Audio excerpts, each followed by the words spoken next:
दोस्तों, किसी को किसी से प्यार हो जाना गलत नहीं है। दोस्तों, गलत तब होता है जब प्रेमी प्रेमिका अपने प्यार को मंजिल देने के लिए गुनाह के रास्ते पर उतर जाएं। दोस्तों, पूजा और राकेश ने यही किया, जिसके लिए उन्हें जेल जाना पड़ा। तो चलो दोस्तों, जानते हैं पूरी स्टोरी। दोस्तों, सौरभ रस्तोगी अपनी पत्नी शैली के साथ बरेली के फतेहगंज पश्चिमी थाना क्षेत्र के माली मोहल्ले में रहता था। उसका अपना मकान था, जिसके निचले तल पर उनकी सोने चांदी की ज्वेलरी की दुकान थी। ऊपरी तल पर उसका निवास था।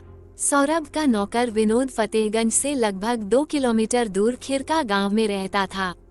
वो काम करके रोजाना अपने घर चला जाता था। 3 मई की सुबह 9 बजे विनोद सौरभ रस्तोगी के घर पहुंचा और सड़क पर खड़े होकर उसने सौरभ को कई आवाज लगाई, लेकिन ऊपर कोई प्रतिक्रिया नहीं हुई। जबकि रोजाना उसकी आवाज सुनते ही सौरभ बाहर झांकता और उसे देखकर दुकान खोलने के लिए चाबियां नीचे फेंक देता। दुकान के बराबर से ही ऊपर जाने के लिए सीढ़ियां थीं, जिसमें आगे की ओर चैनल लगा था और उसके पीछे शटर और चैनल दोनों हमेशा अंदर से बंद रहते थे।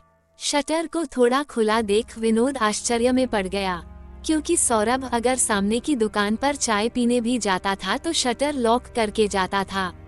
विनोद ने सौरभ के बारे में पड़ोस में पूछा तो कुछ पता नहीं चला। उसने संदेह वाली बात पड़ोसी को बताई तो उसने ऊपर जाकर देखने को कहा। विनोद पूरा शटर खोलकर सीढ़ियों के रास्ते प्रथम तल से होते हुए जब दूसरे तल पर पहुंचा तो सौरभ को हाथैर बंधे हुए पड़े पाया। उसे उस हालत में देखकर ही लग रहा था कि वह जीवित नहीं है। विनोद घबराकर उल्टे पैर वापस लौट आया। नीचे आकर उसने पड़ोसी को पूरी बात बताई। उसकी बात सुनकर जरा सी देर में पास पड़ोस के लोग एकत्र हो गए। पुलिस चौकी पास ही थी। विनोद ने इस मामले की सूचना पुलिस चौकी में दे दी। चौकी से अविलंब थाना फतेहगंज पश्चिमी को सूचना भेज दी गई। 15 मिनट में ही थाने के inspector Devesh Singh police team के साथ घटनास्थल पर पहुंच गए। पुलिस मकान के दूसरे तल पर पहुंची तो घर का सारा सामान बिखरा पड़ा मिला। सौरभ की हत्या कर दी गई थी और उसकी लाश बेड पर पड़ी थी। उसकी कनपटी पर गोली लगने का निशान था, साथ ही गर्दन पर भी घाव था।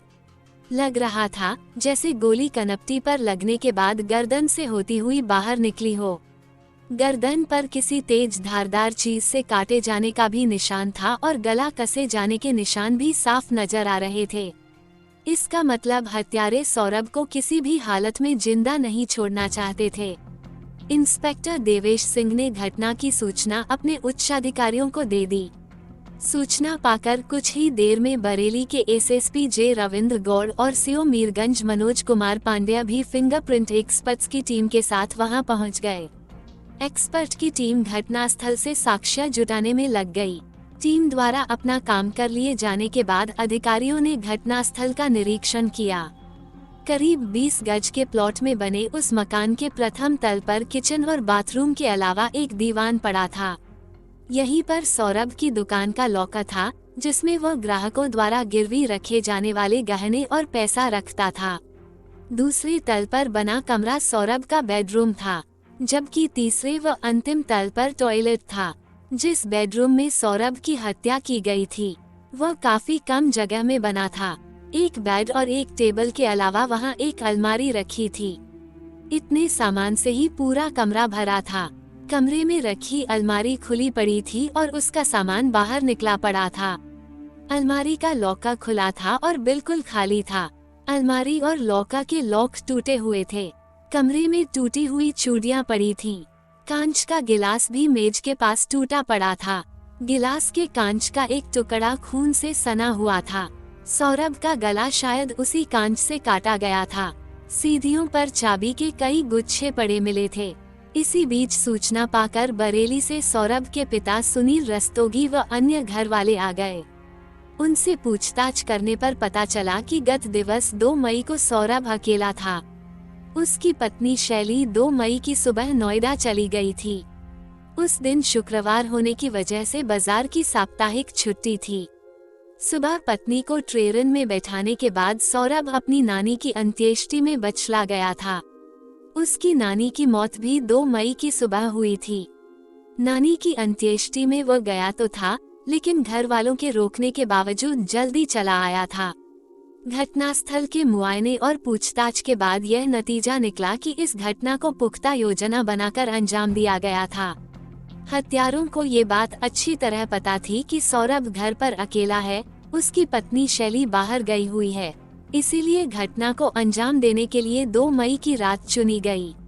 हालात बता रहे थे कि घर के अंदर दाखिल होने वाले को सौरभ अच्छी तरह जानता था, क्योंकि कोई भी व्यक्ति बाहर से घर के अंदर तब तक प्रवेश नहीं कर सकता था जब तक अंदर मौजूद शख्स ताला न खोले।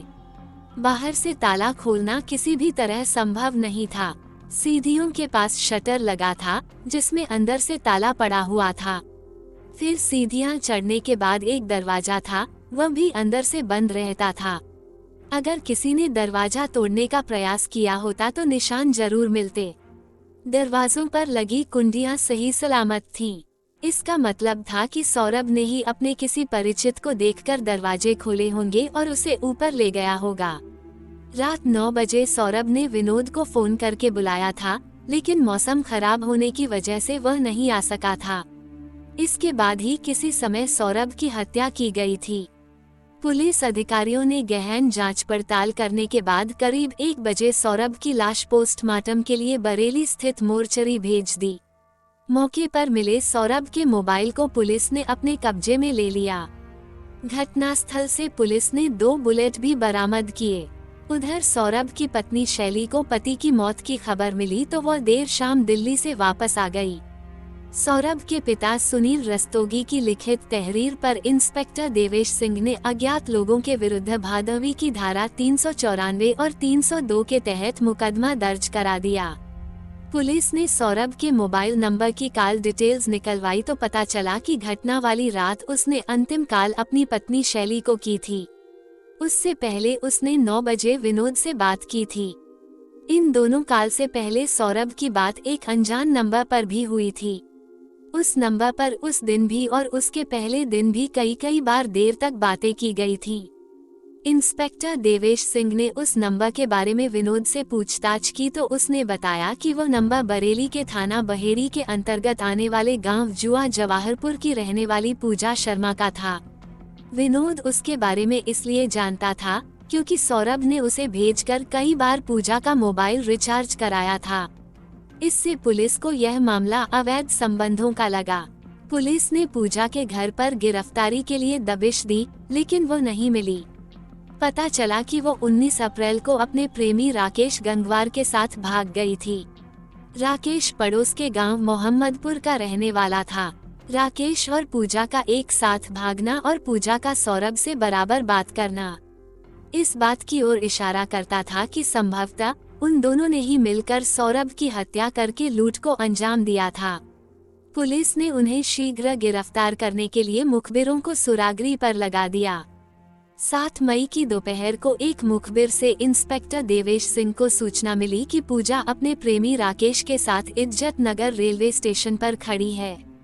ये खबर मिलते ही उन्होंने तुरंत वहां जाकर दोनों को गिरफ्तार कर लिया।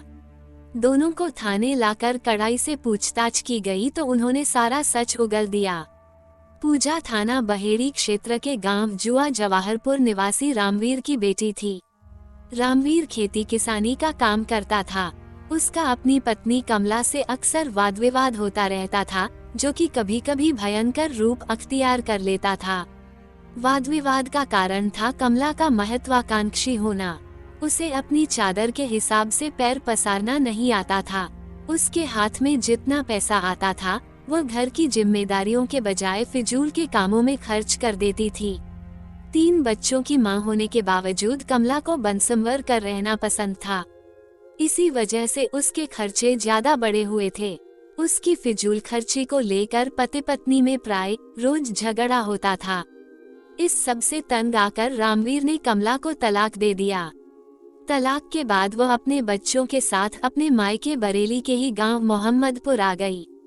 लेकिन जवान बेटी को घर में बैठे देख कुछ ही दिनों में माँ बाप को चिंता होने लगी। उन्होंने किसी तरह दौड़ भाग करके उसकी शादी जुआ जवाहरपुर के सेवानिवृत्त फौजी भूपारम शर्मा से कर दी। भूपारम सेवानिवृत्ति के बाद अपनी पुश्तैनी जमीन पर खेतीबाड़ी करते थे। शादी के बाद कमला बच्चों के साथ अपनी इस ससुराल में रहने लगी। समय के साथ कमला की बेटी पूजा जवान हो गई। वह बरेली के विशाल कन्या डिग्री कॉलेज से बीए द्वितीय वर्ष की पढ़ाई कर रही थी। पूजा अपनी मां कमला से इसलिए नाराज रहती थी क्योंकि उसने दूसरा विवाह कर लिया था। इसी बात को लेकर मां बेटी में अक्सर झगड़ा हो जाता था। कमला अपनी झगड़ालू बेटी से कम ही बोलती थी। पूजा के उग्र स्वभाव से कमला काफी डरती थी। पूजा भी अपनी मां पर गई थी। उसके भी काफी ऊंचे ख्वाब थे जिन्हें पूरा करने के लिए वह सही गलत के चक्कर में भी नहीं पड़ना चाहती थी।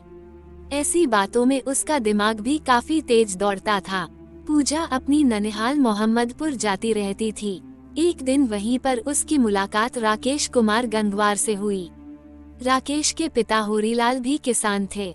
उसकी 2 बड़ी बहनों का विवाह हो चुका था। राकेश उन दिनों बरेली कॉलेज में बीए द्वितीय वर्ष प्राइवेट की पढ़ाई कर रहा था। इसके अलावा वो पार्ट टाइम नौकरी भी करता था। राकेश का पूजा की ननिहाल में आना जाना था। दोनों ने बीए के फॉर्म भी साथ साथ भरे थे। पूजा के ननिहाल में रहते राकेश का आना जाना बढ़ गया था। जब भी वो आता उसकी नजरें पूजा पर ही टिकी रहती। पूजा नासमझ तो थी नहीं कि उसकी नजरों को नहीं पढ़ पाती। वो उसके दिल की बात बखूबी समझती थी। मोहब्बत का बीज जब दोनों ओर अंकुरित हो जाए तो एक दूसरे के करीब आने में वक्त नहीं लगता। धीरे धीरे पूजा राकेश से खुलती चली गई। वक्त के साथ दोनों ने अपने अपने प्यार का इजहार कर लिया। इसके बाद दोनों छिप छिपा कर एक दूसरे से मिलने लगे। जीवन भर एक दूसरे का साथ निभाने का सपना लिए दोनों ने जल्दी ही अपने बीच की सारी दूरियां भी मिटा दी। राकेश और पूजा जहां प्यार के रास्ते पर बेफिक्र होकर तेजी से आगे बढ़ रहे थे, वहीं उन दोनों के प्यार की बात गांव वालों से छिपी न रह सकी। जल्दी ही इस बारे में दोनों के घर वालों को भी पता चल गया। राकेश और पूजा के प्यार के किस्से सुन सुनकर दोनों के परिजन तंग आ गए थे। इसी के मद्देनजर राकेश के घर वालों ने उसका रिश्ता बरेली के नवाबगंज कस्बे के एक संभ्रांत परिवार में तय कर दिया। वहीं पूजा के पिता भूपारम ने भी बेटी की शादी मीरगंज थाना क्षेत्र के गांव धनली में पक्की कर दी। इससे पूजा को अपने अरमान और ख्वाब बिखरते नजर आए। वो राकेश पर गांव छोड़कर भागने का दबाव बनाने लगी, लेकिन राकेश इसके लिए तैयार नहीं था। इस पर पूजा ने उसे बलात्कार के आरोप में जेल भिजवाने की धमकी दी, तो उसे पूजा की बात माननी पड़ी। 20 अप्रैल 2014 को पूजा की शादी होनी थी, लेकिन उससे पहले ही 19 अप्रैल को वह राकेश के साथ गांव से भाग गई। राकेश पूजा को लेकर अपने मामा ओम प्रकाश के घर जा पहुंचा, जो बरेली के थाना देवरनिया क्षेत्र के गांव जमुनिया में रहते थे। वहीं पर दोनों ने विवाह कर लिया, लेकिन विवाह के बाद की जिंदगी की अच्छी शुरुआत के लिए पैसों की जरूरत थी। पूजा ने इसके लिए पहले से ही एक योजना बना रखी थी। उसने अपनी योजना राकेश को बताई तो उसे पूजा की योजना अच्छी लगी। उसने पूजा से वादा किया कि वो इस योजना में उसका हर तरह से साथ निभाएगा। सुनील रस्तोगी बरेली स्थित फतेहगंज पश्चिमी के माली मोहल्ले में अपने परिवार के साथ रहता था। उसके मकान के निचले तल पर उसकी ज्वेलरी शॉप थी। अच्छी जगह दुकान होने की वजह से ग्राहक भी खूब आते थे। ज्वेलरी बेचने के अलावा सुनील गिरवी गांठ का भी काम करता था। उसके यहाँ आने वाले ग्राहकों की कोई कमी नहीं थी। सुनील के परिवार में उसकी पत्नी सीमा, एक बेटा सौरभ और 2 बेटियां वर्षा और दीपिका थीं। उन्होंने बेटियों के विवाह कर दिए थे। 4 साल पहले सौरभ का विवाह भी बरेली के कस्बा सिरौली के मोहल्ला सीपरी निवासी शैली से हो गया था। उन दिनों सौरभ पिता के साथ दुकान पर बैठता था। 2 साल पहले सौरभ की मां का देहांत हो गया तो कुछ ही महीने बाद सौरभ के पिता सुनील ने दूसरा विवाह करने की ठान ली। इस विवाह का सौरभ व शैली के अलावा अन्य घर वालों ने भी काफी विरोध किया, लेकिन सुनील नहीं माने। उन्होंने अखबारों में विवाह हेतु विज्ञापन दे दिया। जल्द ही मिर्जापुर जनपद से उनके लिए एक विधवा महिला का रिश्ता आ गया। उसका एक बच्चा भी था। तमाम विरोधों के बाद सुनील ने विवाह कर लिया और घर से अलग होकर उस महिला के साथ बरेली शहर स्थित किला थाना क्षेत्र के कुंचा मोहल्ले में रहने लगे। पिता के बरेली जाने के बाद दुकान की पूरी जिम्मेदारी सौरभ पर आ गई। कह सकते हैं कि वो दुकान उसी की हो गई। पूजा की दूर के रिश्ते की एक नानी थी जो सौरभ की दुकान पर अक्सर खरीदारी करने जाती रहती थी। वो चूंकि काफी पुरानी ग्राहक थी, इसलिए सौरभ उसका खास ख्याल रखता था। एक बार पूजा भी अपनी नानी के साथ सौरभ की दुकान पर गई। नानी ने उसका परिचय सौरभ से कराकर कहा कि कभी यह कुछ खरीदने आए तो उसे उचित दाम पर ही ज्वेलरी दे देना। पहली ही मुलाकात में सौरभ पूजा के दिमाग में चढ़ गया। वो अक्सर उसकी दुकान पर जाने लगी। एक दिन वो शाम के वक्त सौरभ की दुकान पर पहुंची तो वो दुकान बंद कर रहा था। सौरभ उसे ऊपर अपने मकान में ले गया और अपनी पत्नी शैली से मिलवाया। बेडरूम में बिठाकर उसने शैली से अपनी ज्वेलरी पूजा को दिखाने को कहा, जो उसने हाल में ही बनवाई थी। दरअसल सौरभ सोच रहा था कि शैली की ज्वेलरी देखकर शायद पूजा को डिजाइन पसंद आ जाए और वो वैसे ही डिजाइन की ज्वेलरी बनवाने का मन बना ले। शैली एक अजनबी लड़की के सामने अपनी अलमारी खोलकर ज्वेलरी नहीं दिखाना चाहती थी, लेकिन सौरभ के कहने पर उसे बात माननी पड़ी। शैली की ज्वेलरी देखकर पूजा की आंखें चुंधिया गईं। ज्वेलरी के वजन और कीमत की सोचकर उसके मन में लालच आ गया। उस दिन पूजा वहां से वापस तो लौट आई, लेकिन उसकी आंखों के सामने वही ज्वेलरी नाचती रही। इसके बाद उसने सौरभ से मुलाकातें बढ़ा दी। मुलाकातें बढ़ी तो दोनों ने एक दूसरे को अपने मोबाइल नंबर दे दिए। इसके बाद दोनों की बातें होने लगीं। पूजा को अपनी तरफ खींचता देख सौरभ खुश था। उसका भी मन बहक गया। धीरे धीरे स्थिति यह आ गई कि सौरभ अपने नौकर विनोद को भेजकर पूजा का मोबाइल भी रिचार्ज कराने लगा। राकेश के साथ भागने और शादी करने के बाद जब अच्छी जिंदगी के लिए पैसे की जरूरत महसूस हुई तो पूजा ने राकेश के साथ मिलकर सौरभ को लूटने की योजना बना ली। इसके लिए उसने मर्दों की कमजोरी वाला रास्ता अख्तियार किया। वो सौरभ से खुलकर प्रेम भरी बातें करने लगी। एक साथ तन्हा समय बिताने की बात हुई तो सौरभ ने मौके की तलाश शुरू कर दी। सौरभ की पत्नी शैली की बच्चेदानी पर कुछ चर्बी थी, जिस वजह से गर्भ नहीं ठहर पा रहा था। उसका इलाज नोएडा के नीलकंठ अस्पताल में चल रहा था। डॉक्टर गर्भाशय की चर्बी ऑपरेशन के जरिए हटाने की बात कर रहे थे। शैली को उसी ऑपरेशन के लिए नोएडा जाना था। सौरभ को पूजा से एकांत में मिलने के लिए यह सही मौका लगा। इसके लिए उसे ऐसा इंतजाम करना था कि उसे शैली के साथ न जाना पड़े। इसके लिए उसने काम का बहाना बनाकर शैली को अपने नौकर जंग बहादुर की पत्नी के साथ नोएडा जाने के लिए मना लिया। 25 अप्रैल को शैली के जाने की योजना बन गई। सौरभ ने पूजा को फोन करके उससे घर पर मिलने की बात भी बता दी, लेकिन ऐन वक्त पर किसी वजह से उस दिन शैली का जाना स्थगित हो गया। इस वजह से उस दिन सौरभ और पूजा नहीं मिल पाए। 2 मई को सुबह सौरभ शैली को नौकर की पत्नी के साथ लेकर बरेली जंक्शन गया और 6:30 बजे दिल्ली जाने वाली आला हजरत एक्सप्रेस से उसे दिल्ली भेज दिया। वहां से उसे नोएडा जाना था। पत्नी को भेजने के बाद सौरभ ने 8 बजे सुबह फोन करके पूजा को मिलने के लिए बुला लिया। उस दिन शुक्रवार था और शुक्रवार को मार्केट की साप्ताहिक छुट्टी रहती थी, इसलिए उस दिन दुकान खोलने की भी मजबूरी नहीं थी।